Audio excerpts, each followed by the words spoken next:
This is VSiN's College Football Betting Podcast.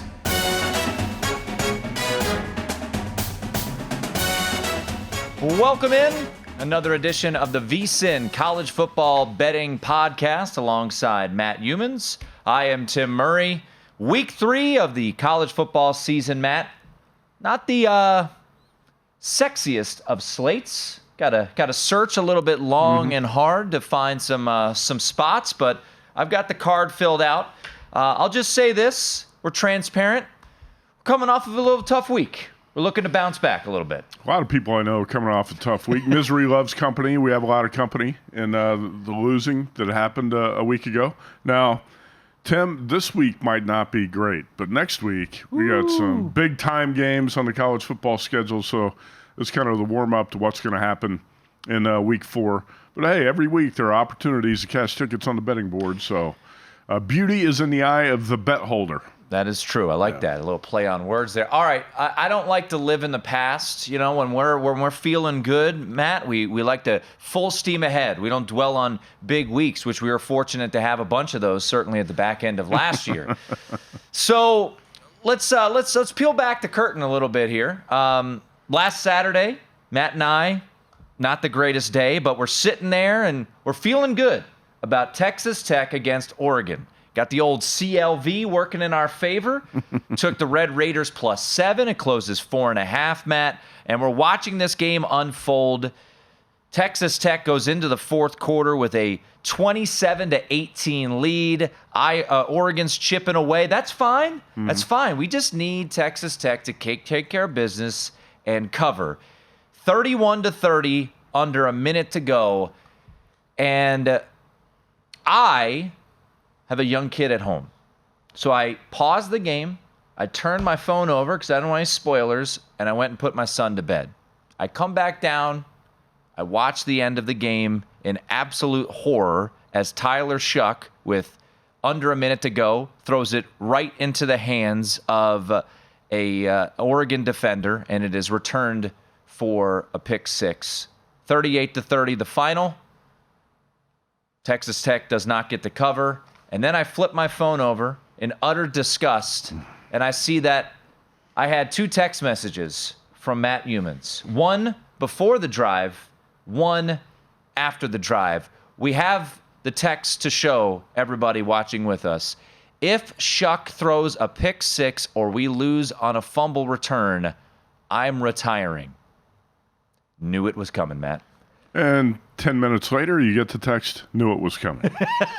I'm telling you, it was 31-30 Oregon, and I could feel it in my bones that something bad was about to happen, Tim. I could just feel something bad was about to happen.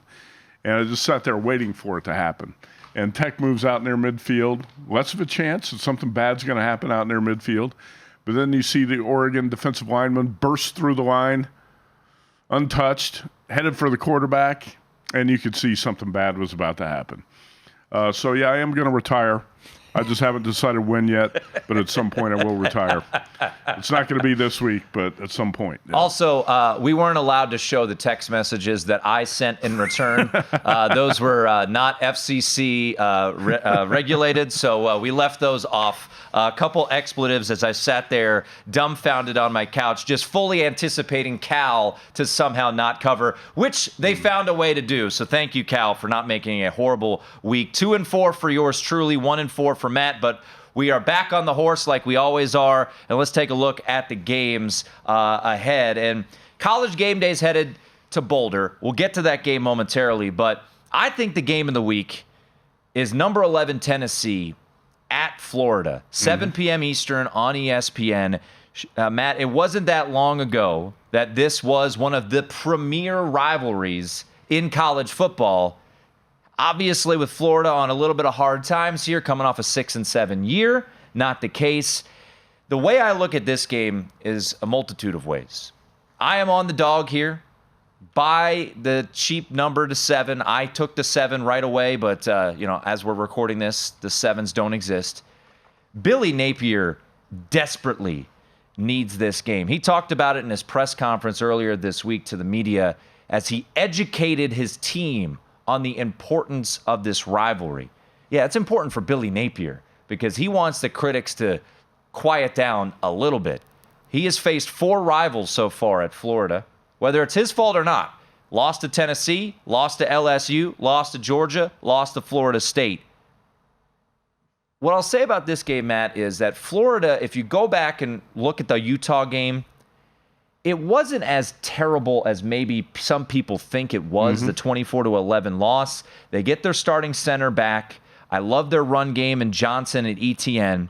They actually outgained Utah in that game. Look, I understand we're trusting in a Wisconsin transfer that Wisconsin wanted nothing to do in Graham Mertz with. But I like Florida here. I think they have a chance to win this game outright. Look, Jalen Hyatt, Hendon Hooker, Cedric Tillman, they're all gone, Matt. The starting center status for Tennessee up in the air, even though it looks like he's going to play. And Joe Milton, can I trust Joe Milton laying a touchdown on the road, Matt? No, I don't thanks. think so. So give me the points with Florida. I'm with you here. And again, if you didn't get to 7 and it's at 6.5, and you want to buy a little insurance, depending on which book you're at, if you buy the half point up to Florida plus 7, it's probably going to cost you minus 130. That's what it costs right here at Circus Sports, where we are sitting. And I would go ahead and play it that way if you didn't get the best number. So put me down for Florida plus 7 at minus 130. But I like this play a lot. Now, the Gators have won 9 in a row against the Vols in Gainesville.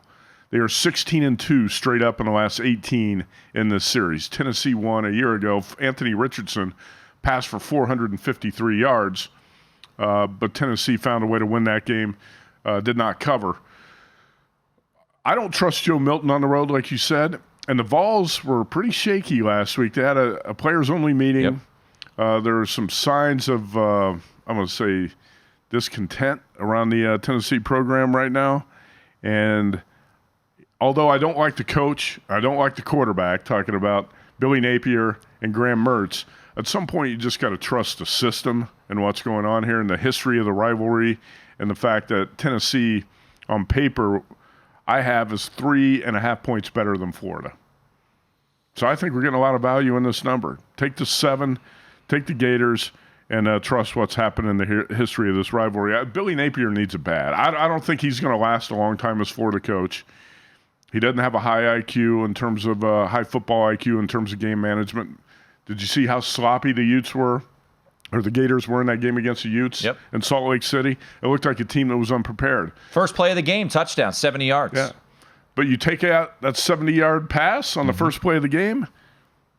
346 to 200. Utah gained 200 yards the rest of the way. Yep. So it was 346 to 270 for the game. I think you can find a lot of reasons here to play Florida as a home dog, and that's one of my favorite plays of the week, too. So this game, 7 p.m. Eastern on ESPN. Following that is Colorado State at number 18, Colorado. The talk of college football, Sean. Gosh.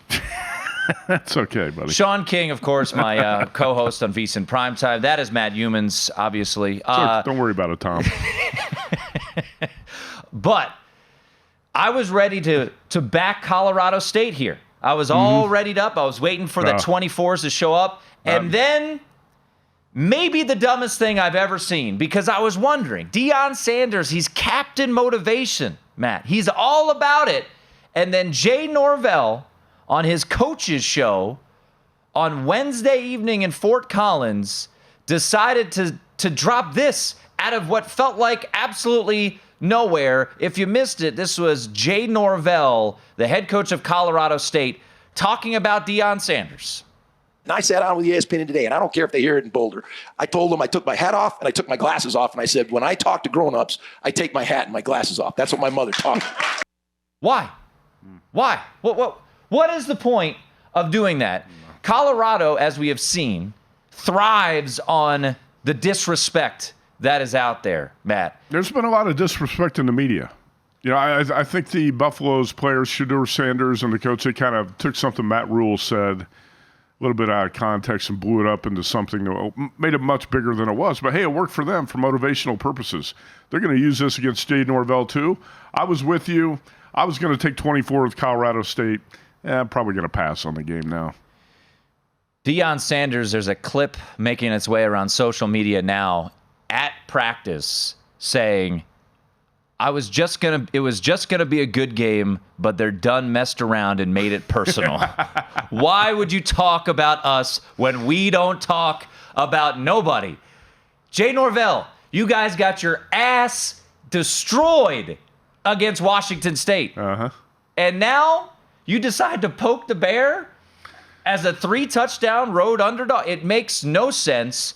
Shiloh Sanders, one of Deion's children, the safety that's on the roster, he went on the Pat McAfee show on Thursday, said, why are you doing this? It makes no sense. I really thought this was going to be a good spot because Colorado next week, Matt, they play Oregon, right? They have a big spot. No one on this roster, for the most part, is from Colorado. They probably don't know anything about this rivalry.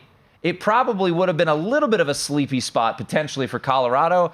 And now this is here. So a complete pass for me on this game. Also, the Rams were off a bye. Yeah. They had a bye week. And then with Oregon on deck for Colorado, the scheduling spot's exactly what you're looking for in a big underdog here.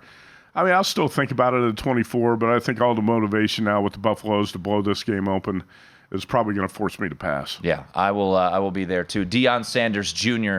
put out on Twitter, Ralphie going to run out with shades and a hat on this week. So there you go. Well done, Jay Norvell. Appreciate you making us avoid a bet. But, Matt, something that you and I love, dogs. As David Bennett, former head coach of Coastal Carolina, once said, we need more dogs.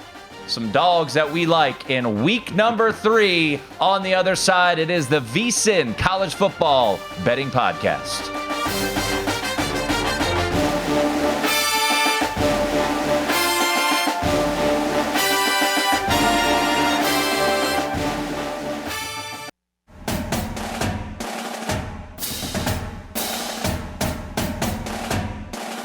This is VSiN's College Football Betting Podcast. Keep it rolling here on the VSiN College Football Betting Podcast alongside Matt Youmans at Matt Youmans 247. I am Tim Murray. Already one bet in the can for the two of us as we are riding with Chomp Chomp, the Gators, at the Swamp prime time.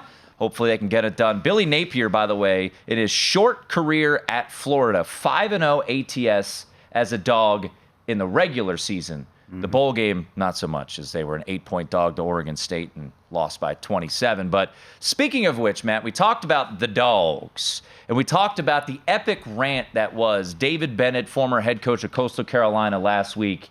And, I think we need to bring it to life here on the podcast. So if you've never heard this or just want a refresher on the glorious rant that was act more like dogs, here you go. David Bennett from 12 years ago. And I told our players, you need to be more like a dog. We don't need a bunch of cats in here looking in the mirror. Do I look good? I got my extra bands on. I got my other shoes on. Be a dog. We don't need no meows. We don't need no cats. We need more dogs. We need more dogs. Dogs did not fare all that well last week. 19 total dogs based off of the closing number last week, Matt. They went 8-10-1 ATS. Week 1, dogs went 7-4 ATS. Home dogs, that is. And then in week 0, Jacksonville State closed as a dog at home and won outright. So far, mixed results with the dogs. This week, 18 more home dog situations. And one that intrigues me, Matt, and we've seen the market move in this way, is Missouri at home against number 15 Kansas State. So far this year, Missouri has not looked all that impressive. A win against FCS South Dakota. Last week, they held on to beat Middle Tennessee State. That game really wasn't ensured victory until 3 and change to go when the Blue Raiders turned the ball over on downs. Missouri had a 23-10 lead in that game, Matt. But after the game, I found this interesting. Brady Cook, the quarterback of Missouri, in his post-game press conference said, quote, we want this one a lot. We're hungry for this one. Easy for you to say. Yeah, easy for me to say.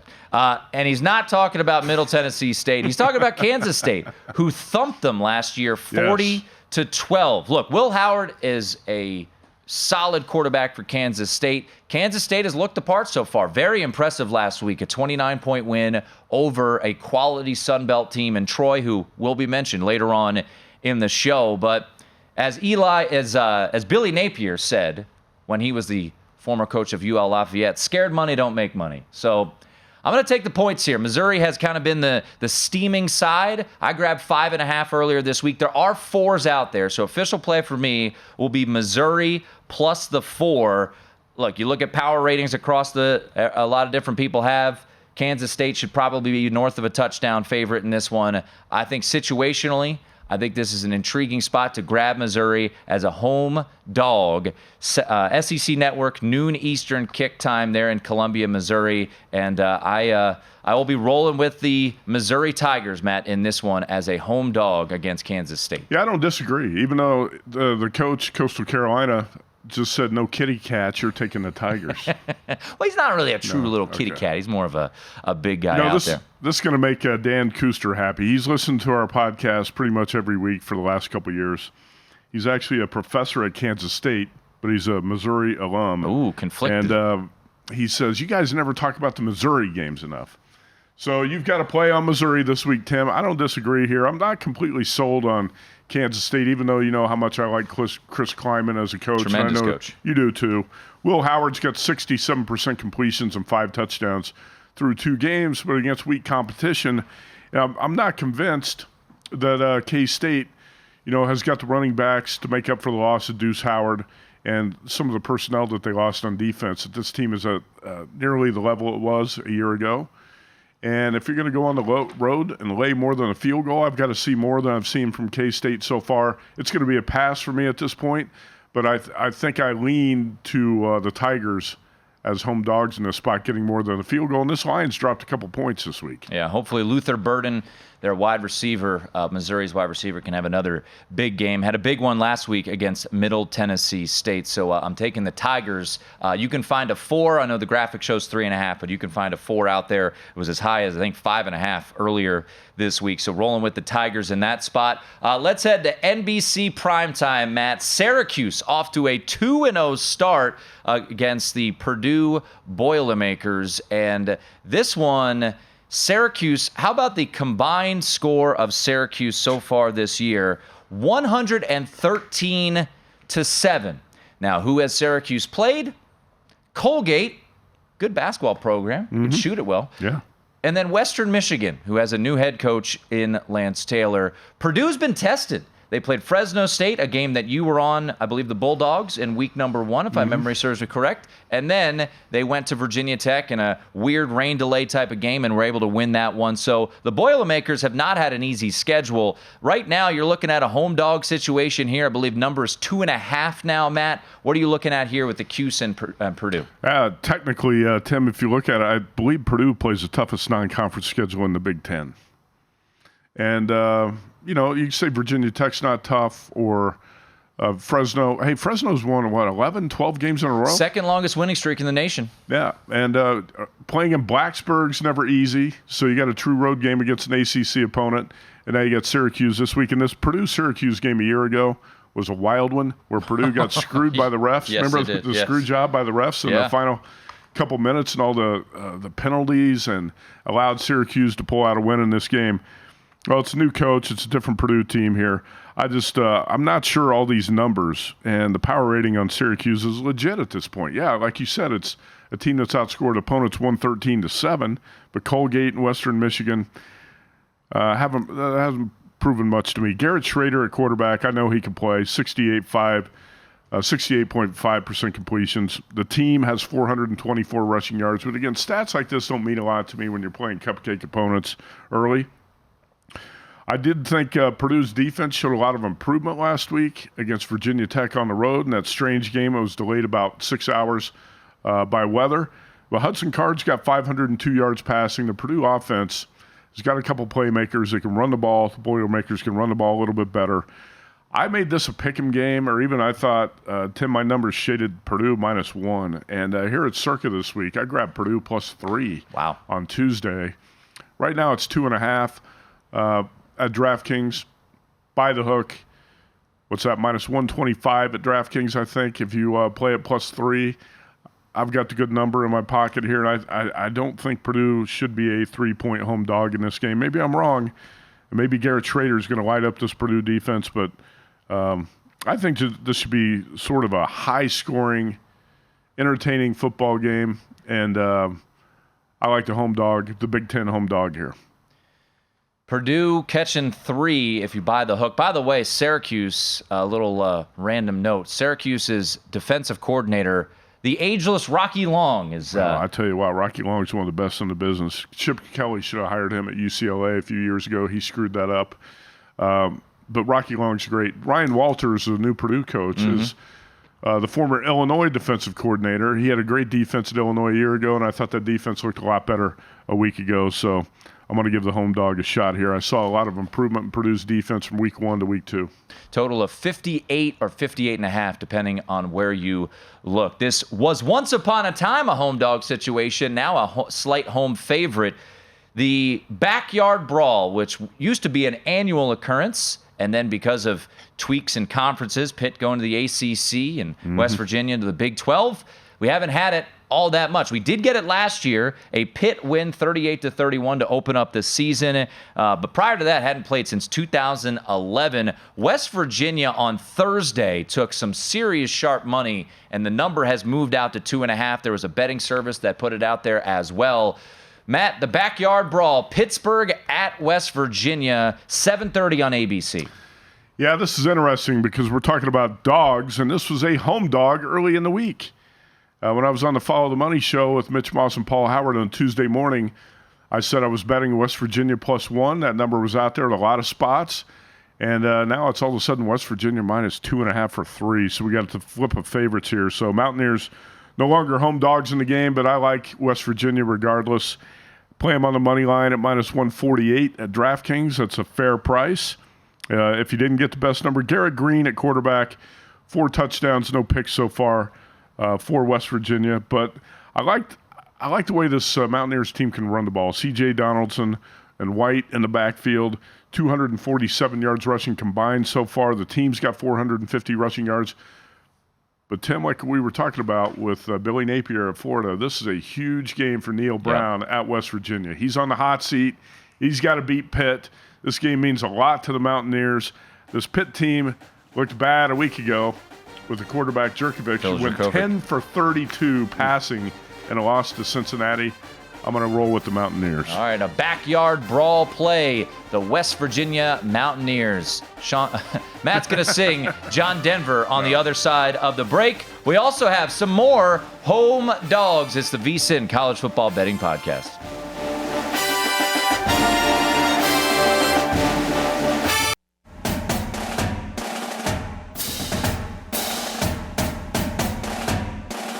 This is VSiN's College Football Betting Podcast. We keep it rolling. VSiN's College Football Betting Podcast alongside Matt Youmans. I am Tim Murray. Please rate, review, and subscribe wherever you get your podcasts. As we have stated throughout the show, it is not the most attractive slate this week. Next week, it is something absolutely gorgeous. So many big-time games, which could potentially lead to look-ahead spots across the board, and we're going to hit on some of those here, Matt. So let's run through them. I don't think any of us have official plays on any of these games, but some quick thoughts as we'll go almost in chronological order of when these games kick off on Saturday. Number 3, Florida State visiting Boston College. Boston College is fresh off of a thrilling 3-point win over Holy Cross last week. Noon Eastern on ABC. Right now, Florida State is laying 26 against Boston College. Florida State next week travels to Death Valley for a game against Clemson. Yeah, I talked to Sean King here at VSiN. He said he likes Florida State's chances of winning this game, Tim. Jordan Travis has been playing at a high level quarterback so far, 63% completions. 517 yards, 6 TDs with 1 pick, but Florida State's offenses look great. I think in this sort of situation, it'd be easy for a lot of public bettors to say, Florida State's going to win by 30+, but the problem here is you get up big, and if you're Mike Norvell, you just call off the dogs because you got a big game, like you said, on deck. So that's why I don't lay big points on the road with favorites like this when you've got a bigger game on deck, and I think sometimes those bets are look like they're a little bit too easy to make. So, but then again, who the hell wants to bet Boston College? I'm not taking BC. No, thanks. This is a pass. I will pass on that one. Inclement weather was projected in Boston for this weekend. Number 7, Penn State visiting Illinois, who is coming off of a lackluster performance on the road in Lawrence last Friday night. This also noon on Fox. This game is so good that big noon kickoff for the first time ever said, yeah, we're good. We're not going to go on the road to that spot. We're going to stay in Colorado for another game. Illinois is catching 15 you could find across the board. Penn State, what are they looking ahead to? A whiteout against Iowa next week. Over 2 touchdowns for the Fighting Brett Bielemas. Any interest in the dog here? Not really. A week ago, I couldn't understand why Kansas was only a 3-point home favorite against Illinois. It didn't make sense to me that number 3 sat out there the whole week, and we knew Jalen Daniels was going to come back at quarterback. He looked for good. Kansas, and he looked good, and Illinois looked bad in that game. 34-23 final. Doesn't really do the game justice. It was a blowout in favor of the Jayhawks. You know what Brett Bielema wants to do here? Run the ball, make this an ugly game, eat up clock. Well, Penn State's going to be happy to do some of that too. I think the best running back combination in college football. Nicholas Singleton and Katron Allen. Yep. Is there a better running back duo? I don't think so. This Corum and Edwards in Michigan, some people would argue. Yeah. This Penn State team is a powerhouse. I'm telling you, and I still like Penn State's chances to win the Big Ten. Now, this is a type of spot where you get on the road and you could be sleepwalking a little bit because you know you got bigger games on the deck and you might not be taking the Illini that seriously. I like Penn State, but just a few too many points for me to lay on the road here. I would stay away, but I would be really surprised if the Illini are competitive in this game in the fourth quarter. Let's put it that way. 11 a.m. local kick in Champaign for that one on Fox. Another 11 a.m. local kick time, noon Eastern on ESPN. The cowbells will be ringing down in Stark Vegas. Number 14, LSU hits the road where they are a 9 or 9.5 point favorite, depending on where you look. Brad Powers on VSiN Primetime, his favorite bet on the board earlier this week was laying it with the Bayou Bengals in this spot. Coming off of a easy win over Grambling are the LSU Tigers. Mississippi State needed overtime to beat Arizona. Any thoughts on this one? LSU visiting Mississippi State for their SEC opener. Maybe if you want a little action on some of these games, you don't want to lay the points. Play a money line parlay on Penn State, LSU, and throw in the Washington Huskies maybe because they're not going to lose to Michigan State. But I like LSU here too. This is not an official play for me this week, but I do like the Tigers. I think Brian Kelly has had a lot to harp on here in the last week or two with his team because that second half performance, it really was, the Tigers were sloppy in the first half against Florida State, but the second half performance was embarrassing. It was pathetic. And I believe that Brian Kelly is going to whip his team into shape here. And I kind of like LSU on the road, but I'm not going to lay the points. I think it's, if you're somebody who likes to play money line parlays, throw LSU on that. I think I feel pretty comfortable LSU's winning the game. Well, we talked about look-ahead spots. Florida State's got Clemson waiting. Penn State's got Iowa waiting. Notre Dame and Ohio State will meet at Notre Dame Stadium next Saturday night. I have said it. I believe this will be the biggest game at Notre Dame Stadium with a full crowd because remember, the Clemson-Notre Dame game in 2020 did not have a full crowd since the Bush Push game in 2005. There's been some other big ones, but the magnitude, the belief on both sides. I don't know. I kind of disagree. I thought last year's Marshall Notre Dame game was pretty big. That's not very nice, Matt. I don't appreciate the loss to the Thundering Herd, but they How great would it be, Tim, to be in South Bend next week for that game? It'll be. I think it'll be fun. I think it'll be fun. I'll be there. All right. But both those teams, Matt, have games to play this weekend. We'll start with the Irish, 2:30 Eastern on Peacock. Yep, that's right. Just streaming on this one. Central Michigan, fire up chips at number 9 Notre Dame. This number for a good chunk of the week was sitting 35 at Circa Sports. It's now 34.5, 34, pretty much across the market. It would be Central Michigan or pass for me in this. Notre Dame's 3-0 ATS. They did a really nice job last week down at NC State to win that game by 3 touchdowns. to me, it feels like a situation, Matt, where you get into the second half, you're up a couple touchdowns, and you rest up and get ready for Ohio State. You're facing a quarterback in Bert Emanuel Jr. who can make some plays with his feet. And, when you're not buttoned up defensively, you're looking maybe a little bit ahead to Ohio State. Those are the worst quarterbacks you want to face. They could break long ones. So it would be chips or pass for me in this one. We'll see if it gets to 35, another point. Yeah, I was thinking about this too. I was looking at Bert Emanuel, and I liked the way he played against Michigan State a couple weeks ago. He can make plays. He does kind of remind you of a young Sean King at Tulane way back in the day, right? He does, yeah. I don't know. I mean, Sean used to throw to Bert Emanuel in the NFL. That's right. Bert Emanuel, like you said, 280 yards passing, 142 rushing. Here's the problem with the handicap of this game. You don't know if Notre Dame's going to be in a position where it could just put on the brakes in the second half and park the bus, shut things down, or if Irish or, they're going to put up, they might put up 38 points in the first half on Central Michigan too. And in that case, I would lean over the total of 54 because I think the Chips are going to try to keep scoring. They're going to leave Bert Emanuel out there, try to get a couple touchdowns.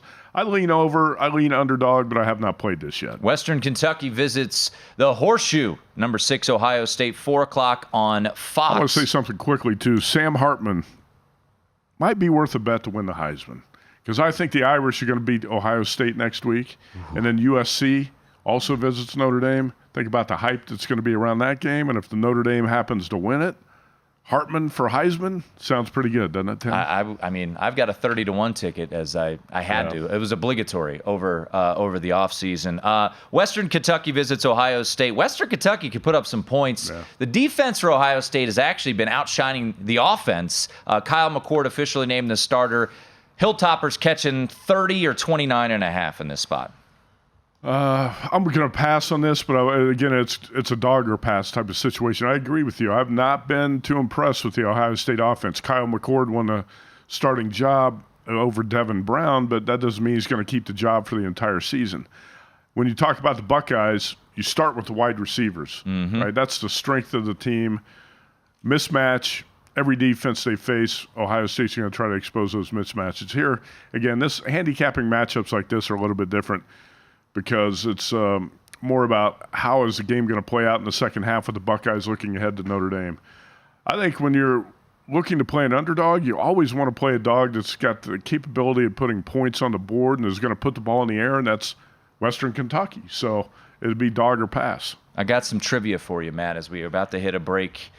Alabama is visiting South Florida this week. They are a 32-point favorite. This courtesy of America's insider, Brett McMurphy. When was the last time Alabama played a non-Power 5 team in a true road game? Let me think about that during the break. I'll give you the answer. Okay.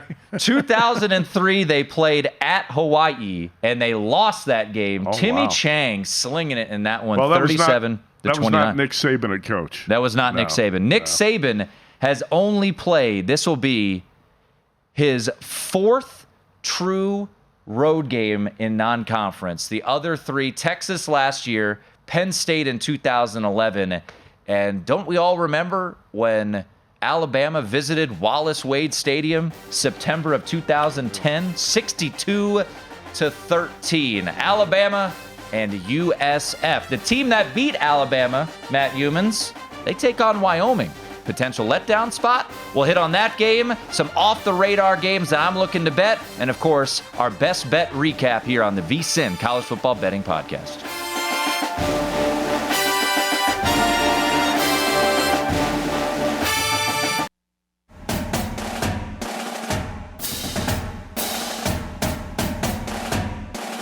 This is VSiN's College Football Betting Podcast. Wrapping things up, the VSiN College Football Betting Podcast. When you don't have a big slate, you got to go and do some trivia and things like that. Alongside Matt Youmans, I am Tim Murray. We'll get to our best bet recap here in just a little bit. A couple off-the-radar games. Looking in, as a friend of mine likes to say, as I like to look in the muck. So a couple games that I've picked out. But mentioned Alabama. Real quickly on Alabama against South Florida. A very popular play that I've seen circulate this week is Alabama first half at South Florida. What a surprise. Yeah. So we've seen this steam up where we're sitting here at Circa. It's Alabama now minus 21. You can get 20. Do the Crimson Tide come out with breathing revenge fire on their mind after getting embarrassed at home? They're going to come out like bats out of hell, breathing fire, because Nick Saban's ticked off about losing at home to Texas last week. I mean, sometimes the simple handicap and the obvious angles work. And I think here, I have no interest in South Florida because this is a rebuilding team, and that's a bad spot. Let's face it. Saban taking his team on the road off a loss is not what you want to see when you're South Florida here. So the obvious play is going to be Bama first half. I knew that was going to be an obvious play, and I don't blame anybody for making that play because this is going to be one of those games. I listened to Saban's news conference this week, and he said he would be shocked if his team didn't respond in a big way this week. And that's not what you want to hear when you're the opponent. So I'm going to pass on this dog. Okay. Well, the team that beat Alabama as a dog, shout out to my partner here for calling this one last week, Texas, they get Wyoming. Wyoming was coming off of just the most beautiful sandwich spot that we've seen. Like you go to a deli in New York. You're Texas Tech, you beat them. You have Texas waiting in the wings, and in the middle you take on Portland State, who gave up 81 points. Portland State was catching 28. They lose by 14. But now we probably should have been on Portland State last week. Might have dabbled a little bit. You did? A little bit, but not get it on the podcast. So, doesn't count. I mean, a lot of people would be scared away because Portland State allowed 81 points to Oregon. I couldn't tell you a player on Portland State's roster, but I just like the situational spot. Yep. But speaking of which, Craig Bohl's squad goes to Austin. Texas coming off of a enormous victory, as Joe Tessitore would like to say. Texas is back, folks. North of 4 touchdowns here. Could you be interested in the Pokes Austin? You know, DraftKings at 28.5 right now. I would have to get 31, I think, to be interested in Wyoming here. And I've seen the number floating around 30 here at Circa and some other books this week. I said this before the Texas Tech game. I think Wyoming might have the best defense in the Mountain West. You got 10 starters back. Craig Bohl's a hell of a coach. You also have a big physical offensive line. Cowboys can run the ball. Andrew Peasley's not Josh Allen, but he's not bad. He's a veteran quarterback. And the Cowboys have the potential to move the sticks. This handicap really is all about, are the Longhorns going to be asleep at the wheel, a little bit sluggish to open this game, the hangover effect in the first half? Would you think about playing Wyoming in the first half, Tim, or do you think maybe if the Cowboys are down big at halftime, the second half is a bigger play because the Longhorns are going to shut it down and look forward to Big 12 play next week? Texas is catching or laying 17 in the first half. Some 17.5s out there, including DraftKings. I could be interested in that potentially. A little sluggish start there for the Longhorns. I mean, if you don't have a hangover after winning at Alabama, you're doing a hell of a job as a coach. Yeah. Getting your team back up to play again the next week. There's no doubt. A couple more games. How much, by the way, sorry. No. It'd be a lot better play if the Longhorns were on the road this week. Oh, for sure. The fact that they're at home, the crowd's going to build them up. And you night game. You always got to think about things like that, too. I think I'm not going to put as much into the letdown effect because Texas is at home and playing in prime time, so probably not going to be much of an emotional letdown. So you mentioned already Washington, you feel like really no chance they lose to Michigan State, 5 Eastern on Peacock. Let's jump over that one, and we'll wrap with the main card with a late-night get-back spot. Mm-hmm. So we talked about Colorado and Colorado State already in the show, and thank you, Jay Norvell, for your moronic comments, and now we can't bet on Colorado State. What about Fresno State at Arizona State? We've got a Power 5 home dog, and we saw it last week with Northwestern against UTEP, and they went out and took care of business. Virginia actually covered against James Madison. Arizona State was a team that you were higher on than some entering this year. They come off the Oklahoma State loss. Sure. Drew Pine is available. I don't know if he's going to play with Jaden Rashada there. And Fresno State, as we alluded to, second longest winning streak in college football so far heading into this year. Didn't look that buttoned up. We probably should have taken some Eastern Washington last week against Fresno State, as Fresno State, I think, won that game in overtime. Yep. Could you be intrigued by a home Power 5 dog against Fresno State? I'm not. I'm not taking the Sun Devils here. I took them last week, I was getting a good number against Oklahoma State. And again, the closing line value, the good number didn't matter. But what happened in the second half of that game, Arizona State led Okie State 15-10 at halftime. Jaden Rashada, the freshman quarterback who was offered an insane amount of money at Florida on an NIL deal and backed out and went to Arizona, he is not Dante Moore. If you look at the young freshman quarterback at UCLA, man, he's instant offense. He's an electric playmaker. When I watch Jaden Rashada, I just don't see it. And he's not running the ball. He's not getting outside the pocket and running and making plays either. So Kenny Dillingham, the 33, 34 years old Arizona State coach, comes over from Oregon as offensive coordinator. Same age as Sam Hartman, I think. Yeah, a couple of years older maybe. Dillingham in the second half got outcoached badly by Mike Gundy last week. And Dillingham, I thought, went on tilt. He panicked. He made some mistakes. And that's why that game got away. Well, I think he's got a lot of growing up to do as a head coach. He's not quite there yet. Maybe I overestimated this Arizona State team in the preseason because the Sun Devils have 8 home games. I thought they had a good chance to beat Oklahoma State. They led at halftime. But the coaching, the freshman quarterback, that stuff was a big factor in why the Cowboys won that game. And when I look at Fresno State, you got Jeff Tedford on the other side. He could school Dillingham here. Mikey Keene threw for 4 touchdowns in that win at Purdue. He's got 599 yards passing, 65% completions. Bulldogs can run the ball. I thought initially Drew Pine, the transfer from Notre Dame, was going to be the quarterback and Rashada was going to be his backup. Pine had a hamstring injury in August. He has not played. I think that's thrown this Arizona State team off track.